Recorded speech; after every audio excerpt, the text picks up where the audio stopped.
तो फिर से कनेक्ट करते हैं। मैं बता रहा था कि जो आपका एस फेज़ है उसमें आपका डीएनए का अमाउंट डबल हो जाता है, ठीक है। इस स्ट्रक्चर जो बीच में है उसको बोलते हैं सेंट्रोमियर, ठीक है।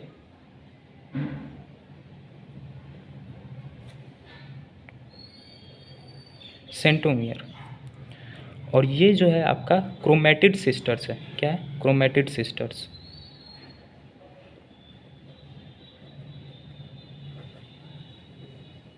एक को क्या बोलेंगे? क्रोमेटिड्स। दो को क्या बोलेंगे? Chromatid sister. बीच में क्या है? सेंट्रोमियर। तो जो आपका सेंट्रोमियर एक ही होता है, यानी कि अगर आपको क्रोमोसोम नंबर डिसाइड करना है तो सेंट्रोमियर देखते हैं कितना है।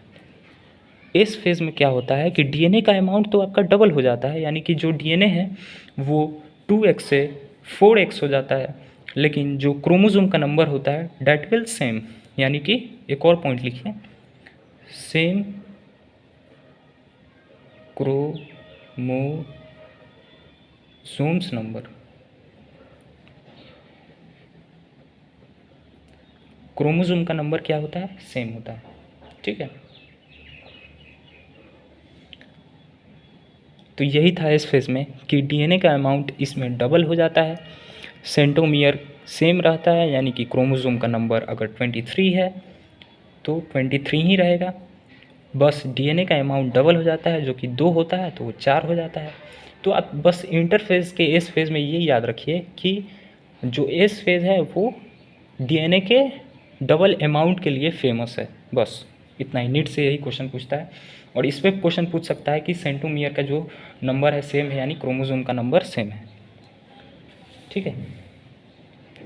अच्छा, एक और चीज़ के बारे में मैं आपको बताता हूँ, वो है आपका सेंट्रियोल, ठीक है। क्या चीज़? सेंट्रियोल। तो जो इस फेज़ में जो आपका सेंट्रियोल होता है, मैं बताता हूँ सेंट्रियोल क्या होता है।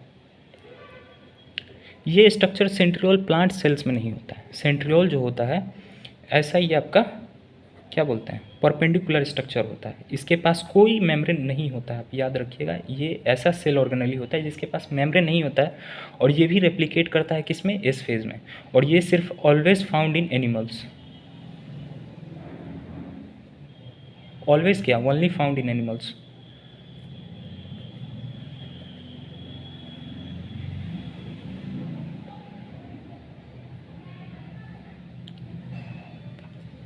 ठीक है, तो यही रहा। इस फेज़ में डीएनए का अमाउंट डबल हुआ, लेकिन क्रोमोसोम का नंबर सेम रहा। सेंट्रियोल जो कि सिर्फ एनिमल सेल में मिलता है वो भी रेप्लिकेट करता है। बस इस फेज़ में इससे ज़्यादा कुछ आपको याद करने की ज़रूरत नहीं है। मैंने एनसीईआरटी का मेच्योर, मतलब एनसीईआरटी का जो क्या बोलते हैं उसको निकालना ना, एक्सट्रैक्ट, वो मैं उससे निकाल के आपको बता रहा हूँ, तो आप ट्रस्ट कर सकते हैं। ये एनसीईआरटी के कुछ बाहर नहीं है, सब एनसीईआरटी है, ठीक है। अब मैं बताता हूँ G2 फेज़ में क्या होता है, ठीक है। बस छोटा सा है, ज़्यादा कुछ नहीं है इसमें G2 फेज़ में।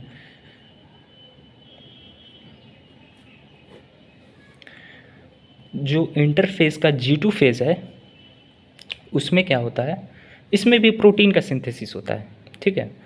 और जो माइटोकॉन्ड्रिया है, क्लोरोप्लास्ट है, वो रेप्लिकेट कर जाता है। बस इतना याद रखिए, प्रोटीन सिंथेसिस और जो माइटोकॉन्ड्रिया ऑर्गेनली है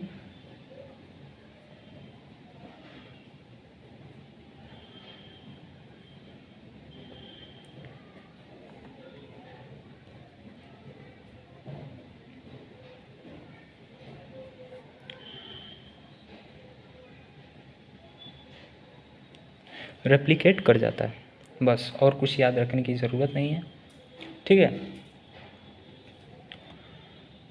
तो फिर से मैं आपको आगे बढ़ता हूँ, एक चीज़ मैं समझा देता हूँ आपको, जो नीट के एग्ज़ाम में पूछ लेता है, दैट इज़ G0 फेज़ क्या होता है, ठीक है।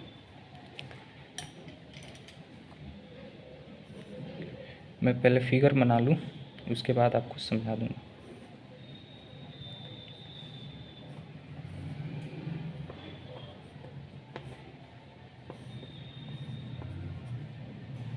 ठीक है, ये आपका सेल का G1 फेज़ है, ये एस फेज़ है, ये आपका G2 फेज़ है, और ये एक्चुअल M फेज़ है, ठीक है। M phase. अब यहाँ से क्या होता है, सेल एम फेज के बाद फर्दर वो डिवाइड भी कर सकता है, नहीं तो अपने आप को क्या कर लेता है, सस्पेंड कर लेता है।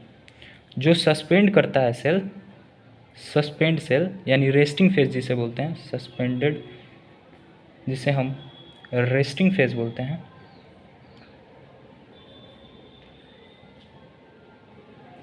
उसे हम जी नॉट फेज बोलते हैं।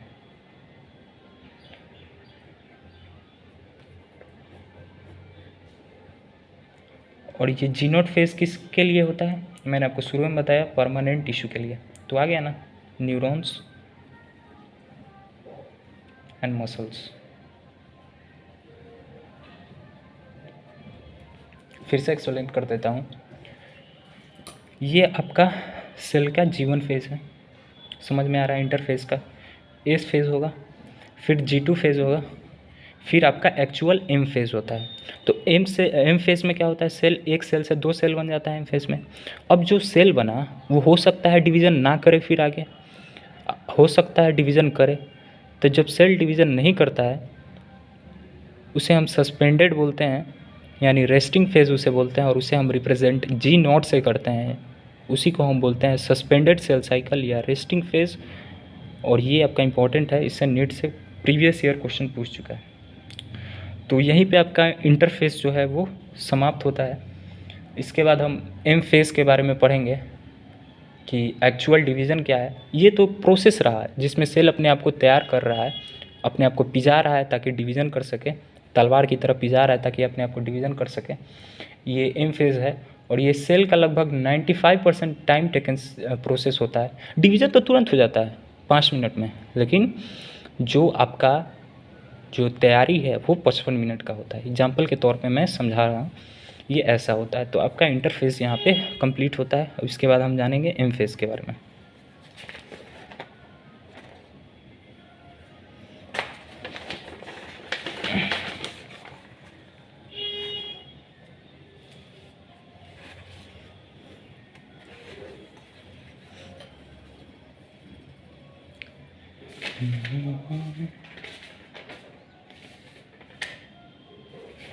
छोटा सा चैप्टर है, बस इसके बाद मैं हो सकता है तो मैं आपको अपने नोट से मैं आपको एक्सप्लेन करूं,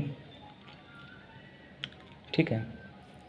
तो जो एम फेज होता है उसके 2 स्टेप्स होते हैं।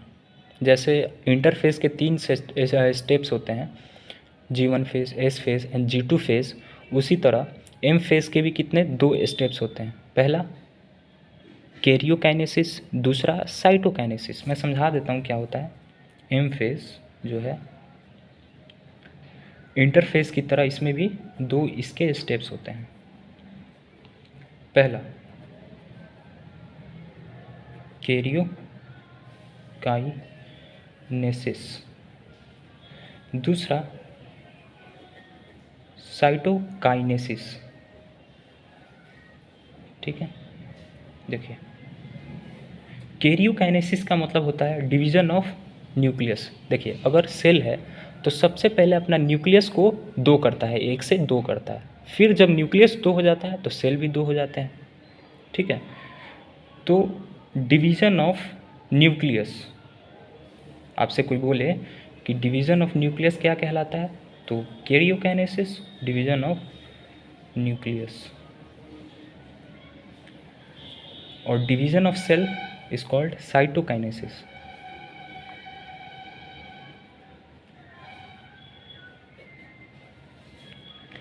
डिवीज़न ऑफ सेल बोल सकते हैं या डिवीज़न ऑफ साइटोप्लाज्म बोल सकते हैं, तो साइटोप्लाज्म ज़्यादा बेटर है। देखिए, ये अगर एक सेल है तो सबसे पहले उसका क्या होता है, ये जो एक न्यूक्लियस है ये क्या करेगा, एक न्यूक्लियस, ये 2 न्यूक्लियस बनाएगा। अब जब ये 2 न्यूक्लियस हो जाएंगे सेल में तो साइटोप्लाज्म भी उसका ऐसे अलग हो जाएगा और फर्दर ये 2 सेल्स बन जाएंगे जिसके अंदर न्यूक्लियस आ जाएगा। समझ में आ रहा है कि जैसे कि एक सेल था, सबसे पहले उसके बीच में 2 न्यूक्लियस बना, फिर बाद में पूरा साइटोप्लाज्म अलग हुआ और 2 सेल्स बन गए। समझा, ये चीज़ होता है। तो मैं आपको सबसे पहले बताऊंगा किस चीज़ के बारे में, कैरियोकाइनेसिस के बारे में, ठीक है। कि कैरियोकाइनेसिस जो है उसके बारे में बताऊंगा। फर्दर इसके बारे में अब हम जानेंगे, ठीक है, कि इसके अंदर अब क्या होता है, कितने स्टेप्स होते हैं। तो इसके अंदर भी स्टेप्स होते हैं और मैं आपको बारी बारी से बताता हूँ। पहला स्टेप है प्रोफेज। तो जो मैं बता रहा था, कैरियोकाइनेसिस के भी स्टेप्स होते हैं बहुत मज़ेदार चीज़ है। तो जानते हैं, पहला होता है प्रोफेज, दूसरा होता है आपका मेटाफेज। मैं आपको सब चीज़ एक्सप्लेन बाद में अच्छे से कर दूंगा, पूरा चैप्टर वन शॉट में दिखा दूंगा फिर से। फिर तीसरा होता है आपका एनाफेज, चौथा होता है टीलोफेज, ठीक है। तो बारी बारी से इन चारों के बारे में हम जानेंगे, जो कि कैरियोकाइनेसिस का हिस्सा है। सेल सबसे पहले अगर डिवीज़न करता है ना, तो उसका न्यूक्लियस डिवाइड करता है। न्यूक्लियस डिवाइड करता है तभी उसका साइटोप्लाज्म अलग होता है और एक सेल से दो सेल बनते हैं। तो सबसे पहले हम कैरियोकाइनेसिस यानी न्यूक्लियर डिवीज़न के बारे में पढ़ेंगे, न्यूक्लियस के डिवीज़न के बारे में पढ़ेंगे, और उसके भी कुछ 4 स्टेप्स होते हैं, ठीक है। तो मैं आपको बारी बारी से सारा स्टेप समझाता हूँ, और इसके लिए मैं अपने नोट्स का यूज़ करूँगा, क्योंकि मैं आपको अच्छे से एक्सप्लेन कर सकता हूँ, टाइम भी कम लगेगा। ऐसे जो टाइम है वो काफ़ी ज़्यादा लग रहा है, तो समय को देखते हुए, और वाकई में बताऊँ तो मैं थक चुका हूँ, क्योंकि इससे मेरा ये पहला रिकॉर्डिंग है, ठीक। तो मैं आपको समझा रहा था प्रोफेज, तो मैं आपको अच्छे से समझा दूंगा, आप विश्वास कीजिए, ठीक है।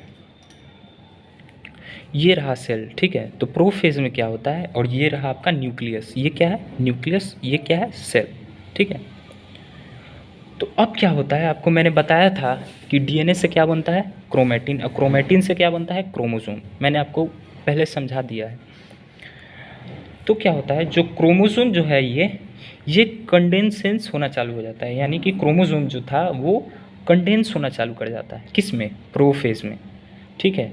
ये अर्ली प्रोफेज की मैं बात कर रहा हूँ। अब मैं बता रहा हूँ लास्ट प्रोफेज में क्या होता है, कि जो आपका सेल ऑर्गेनली है वो डिसअपेयर करना चालू कर जाता है, ठीक है। और तीसरा चीज़ है कि जो आपका सेंट्रियोल है उसके ऊपर माइक्रोट्यूब्यूल्स का फॉर्मेशन हो जाता है, यानी एस्टर फॉर्मेशन हो जाता है। मैं इसको फिर से अच्छे से एक्सप्लेन कर देता हूँ।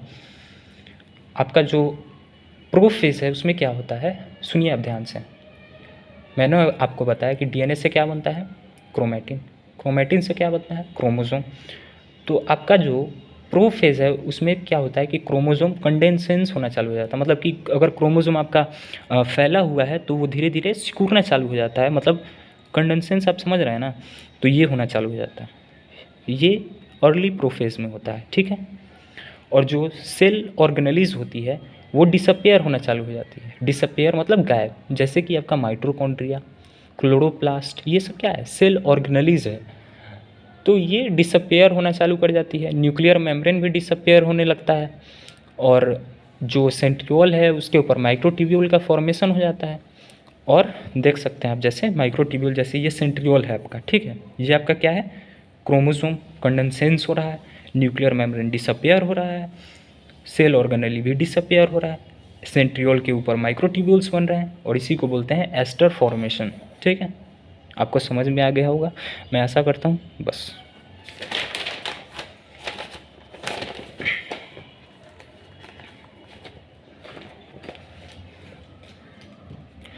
अब हम दूसरा कैरियोकाइनेसिस के स्टेप्स के बारे में बात करते हैं, मेटाफेज के बारे में। किसके बारे में, मेटाफेज के बारे में, ठीक है। कि मेटाफेज में क्या होता है, देखिए, जैसे कि ये सेल है कोई, ठीक है, सपोज डैट उसके बीच का हिस्सा को क्या बोलते हैं, एक बीचों बीच है, ये बीच से जो लाइन जा रही है उसे क्या बोलेंगे, मेटाफेजिक प्लेट।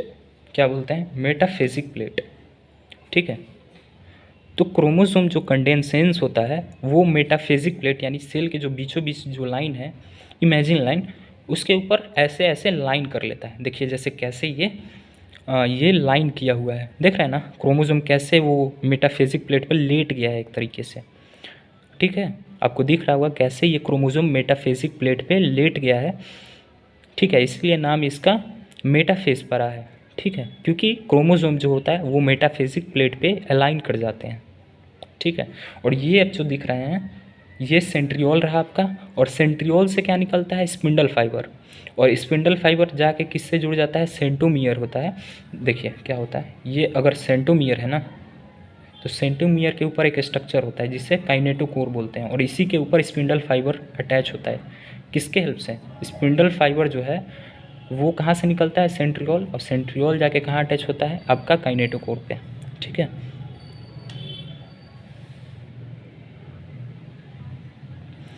तो फिर से मैं आपको मेटाफेज समझा देता हूँ, और मैं बताता हूँ आपको कि मेटाफेज में क्या होता है कि क्रोमोसोम अपने आप को मेटाफेजिक प्लेट पे लाइन कर लेता है, यानी अगर ये सेल है तो सेल के बीचों बीच का जो लाइन गया हुआ है उसके ऊपर वो अपने आप को ऐसे लेटा लेता है। स्पिंडल फाइबर काइनेटोकोर पे आके अटैच हो जाते हैं। स्पिंडल फाइबर कहाँ से निकलते हैं, तो सेंट्रियोल से निकलते हैं, और वो कहाँ जाके लगते हैं, वो काइनेटोकोर पे लगते हैं। काइनेटोकोर कहाँ लगा होता है, तो वो सेंटोमियर पे लगा होता है। ठीक है, ऐसा होता है, और मेटाफेजिक प्लेट पर लेट जाते हैं, इसीलिए नाम इसका मेटाफेज बोला जाता है। और इसमें क्रोमोसोम कम्प्लीटली कंडेंसेंस कर जाते हैं। मतलब आपको अगर क्रोमोसोम देखना है तो सबसे अच्छा रहेगा कि आप इसके एम फेज़ में देखें। एम फेज़ के किस में फेज़ में, आप मेटाफेज़ में। मेटाफेज़ में क्रोमोसोम कम्प्लीटली कंडेंसेंस कर जाता है, तो इसमें आप स्टडी करना चाहते हैं क्रोमोसोम के बारे में, तो मेटाफेज़ बेस्ट फेज़ है। स्टेन करके होता है, वो कैसे होता है मैं आपको बाद में एक्सप्लेन करूँगा, लेकिन सबसे पहले आपको अच्छा से स्टडी करना है मेटाफेज़ के बारे में। अगर मतलब क्रोमोसोम के बारे में स्टडी करना है तो मेटाफेज़ सबसे बेस्ट है। ठीक, उसके बाद मैं आपको बताऊंगा एनाफेज़ के बारे में, कि एनाफेज़ के बारे में क्या होता है। जो आपका एनाफेज़ है ना, उसमें क्या होता है कि जो क्रोमोसोम जो मेटाफेजिक प्लेट पे लगे होते हैं वो क्या होते हैं कि वो हट जाते हैं। देखिए होता क्या है, जैसे कि ये दो क्रोमोसोम हैं, पहले अटैच थे, इनके ऊपर स्पिंडल फाइबर लगा हुआ था, तो स्पिंडल फाइबर क्या करता है कि इन दोनों को, दो क्रोमैटिड सिस्टर जो मैंने बोला था, ये क्या है, दोनों क्रोमैटिड सिस्टर, ये क्या है, दोनों क्रोमैटिड सिस्टर्स, तो इन दोनों को क्या करता है, अलग कर देता है। जैसे यहाँ देख रहे हैं ना आप, यहाँ देख रहे हैं ना कैसे ये चिपके हुए हैं, लेकिन स्पिंडल फाइबर उनको बीच से फाड़ देता है, समझ रहे हैं ना, बीच से फाड़ के पोल की तरफ ले जाता है। पोल क्या हो गया, ये हो गया आपका पोल, पोल की तरफ यानी अपने कॉर्नर की तरफ ही ले जाता है। ठीक है, तो आप देख सकते हैं कि अगर जो आपका क्रोमोसोम है वो स्प्लिट कर जाता है, यानी दो हिस्सों में टूट जाता है, वो किस में होता है, एनाफेज में। एनाफेज का खासियत क्या है कि क्रोमोसोम स्प्लिट कर जाता है, यानी कि क्रोमोसोम पहले जो ऐसे जुड़े हुए थे वो दोनों अलग हो जाते हैं with the help of spindle fibre. ठीक है, स्पिंडल फाइबर के हेल्प से अलग हो जाते हैं और वो पोल की तरफ जाने लगते हैं, डैट इज़ कॉल्ड पोल। ठीक है, पोल की तरफ जाने लगते हैं, मूव करने लगते हैं। तो chromatids will split from each other, वो एक दूसरे से दूर जाने लगते हैं। देखिए पहले क्या था, एक दूसरे से ऐसे जुड़े हुए थे, लेकिन स्पिंडल फाइबर जब आके इनके ऊपर लगा ना, और बाद में उसको स्पिंडल फाइबर खींचने लगा, तो ये दोनों क्रोमैटिड सिस्टर जो थी वो अलग हो गई। और ये किस फेज़ में होता है, एनाफेज़ में।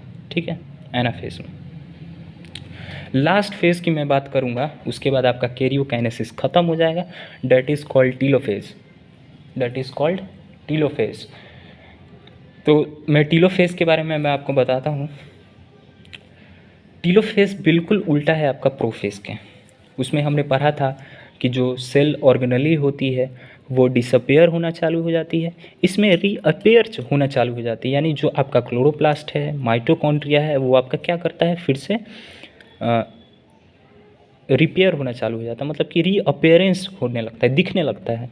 डिसअपेयरेंस का मतलब गायब होना, लेकिन टीलोफेज़ जो है उसमें दिखने लगता है, यानी रीअपेयरेंस होता है उसका, किसका, सेल ऑर्गेनली का।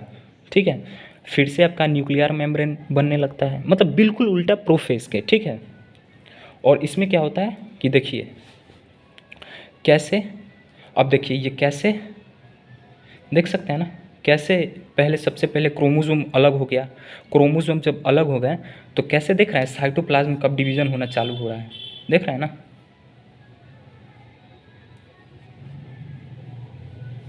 देख रहे हैं ना कैसे अब सेल डिवीज़न होना चालू।